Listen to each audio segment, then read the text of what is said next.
तुझी माझी प्रीत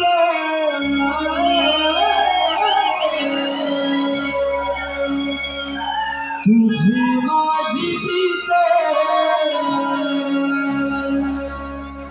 देवकी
आणि त्याच वाडी वस्तीमध्ये राहणारा आपला रसिक या कलावंतांना आजपर्यंत साथ देत आलेला आहे आणि त्याचा प्रत्यय आज पुन्हा या पुणे नगरीमध्ये या बालगंधर्व नाट्यगृहात आम्हाला आलेला आहे। एका विनंती करतो की जोरदार टाळ्या होत्या त्या कलावंतांसाठी आणि त्या कोकणी माणसासाठी।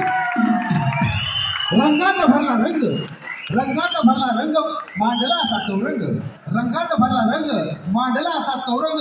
हा कार्यक्रम आहे चतुरंग, हा कार्यक्रम आहे चतुरंग, हा तर आहे लोककलेचा लोकरंग, लोककलेचा लोकरंग। आणि म्हणून या लोकरंगामध्ये न्हाऊन जात असताना तुम्ही आम्ही बालपणापासून या कलेचा आस्वाद घेत घेत आपल्यावर त्या कलांचा संस्कार झालेला आहे। आपल्या बापदाद्यांनी आपल्यावर त्या कलेच्या माध्यमातून संस्कार करत आपल्याला घडवलेला आहे। ही कला आजपर्यंत इथपर्यंत प्रवाहित झालेली आहे आणि त्यासाठी म्हणून आपल्यासारख्या रसिक जनांचा साथ अत्यंत महत्वाचा आहे। यापुढे देखील ही कला बहरावी फुलावी वाढत जावी, या कलेला शासन दरबारी न्याय प्राप्त व्हावा, यासाठी म्हणून आपल्या सर्वांची साथ आपल्याला आवश्यक आहे। आणि म्हणून या कार्यक्रमाचं आयोजन करणारे आणि तितक्याच ताकदीनं या कार्यक्रमाला प्रोत्साहित करणारे उपस्थित राहून आम्हाला खऱ्या अर्थाने प्रेमाचं या ठिकाणी साथ देणारे आपण सर्वजण आमच्यासाठी अत्यंत अनमोल आहात। या ठिकाणी आपण उपस्थित सर्वांचंच मनपूर्वक स्वागत करत आहोत, प्रत्येकाचे आभार व्यक्त करत आहोत। मात्र हा जो कार्यक्रम आहे तो श्री सिद्धिविनायक भजनी मंडळ कोथरूड पुणे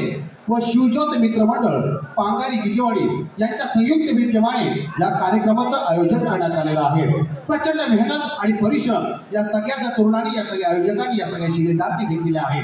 खरं तर एखाद्या कार्यक्रमाचं आयोजन करण्यासाठी त्या पाठीमागे किती परिश्रम असतात हे आपल्याला ज्ञात आहे। आणि म्हणून भजन, खरं तर पांडुरंगाचं भजन गात गात ही सगळी मंडळी एकत्र आली, कोकणाच्या वेगवेगळ्या गावातून, वेगवेगळ्या जिल्ह्यातून, तालुक्यातून पुण्या नगरीमध्ये आपल्या पोटाचा खळगे भरण्यासाठी, उदरनिर्वाह करण्यासाठी आलेले लोक भजनामध्ये दंगून जातात आणि हळूहळू आपले या ठिकाणी प्रस्थान निर्माण करतात आणि मग लोककलेचं आयोजन करून लोकांचं देखील या ठिकाणी मनोरंजन आणि प्रबोधन करण्याचं काम या सगळ्या शिलेदारांच्या वतीनं होत आहे। आणि म्हणून श्री सिद्धिविनायक भजनी मंडळाचे सर्व शिलेदार या ठिकाणी आपल्याला दिसते की सगळा हा या ठिकाणी भंडारा उजळतोय, अशा पद्धतीचे चित्र आपल्याला पाहायला मिळते। सगळेजण पिवळ्या अशा वस्त्रामध्ये आपल्या समोर उभे आहेत आणि हेच ते शिलेदार आहेत ज्यांनी आपल्यासाठी ही मेजवानी, ही पर्वणी आयोजित केलेली आहे। काही चुका असू शकतात, मात्र त्या चुका पोटात घेण्याचं काम तुम्हाला रसिक मायबापांचं आहे। आणि म्हणून मला वाटतं या सगळ्या शिलेदारांना एकदा जोरदार टाळ्या आपण प्रोत्साहन देऊया। हरकत नाही, कार्यक्रम आयोजित करणं हे फार महत्वाचं आहे, कारण त्या लोककलांचं जतन आणि संवर्धन झालं तरच आपली संस्कृती आणि परंपरा पुढच्या पिढीकडे प्रवाहित होईल। अन्यथा आपल्याला कधीतरी सांगावं लागेल की या लोककला होत्या ज्या आमच्या कोकणाच्या मातीमध्ये जपल्या जात होत्या। मात्र तुम्हाला सर्वांना पुन्हा एकदा सलाम करतो की आपण या कोकणच्या मातीच्या कलांना या पुण्यासारख्या नगरीमध्ये या मंचावरती आणून त्या कलावंतांना खऱ्या अर्थानं आपण साथ देत आहात, त्यांना एक मंच उपलब्ध करून देत आहात। म्हणून आपल्या सर्वांच्या ठिकाणी मनपूर्वक आभार व्यक्त करतो। आपण लगेचच या ठिकाणी ज्या लोकांनी आपल्याला सहकार्य केलेलं आहे त्याचे काही लोकांचा आपण या ठिकाणी सत्कार करणार आहोत आणि तदनंतर लकी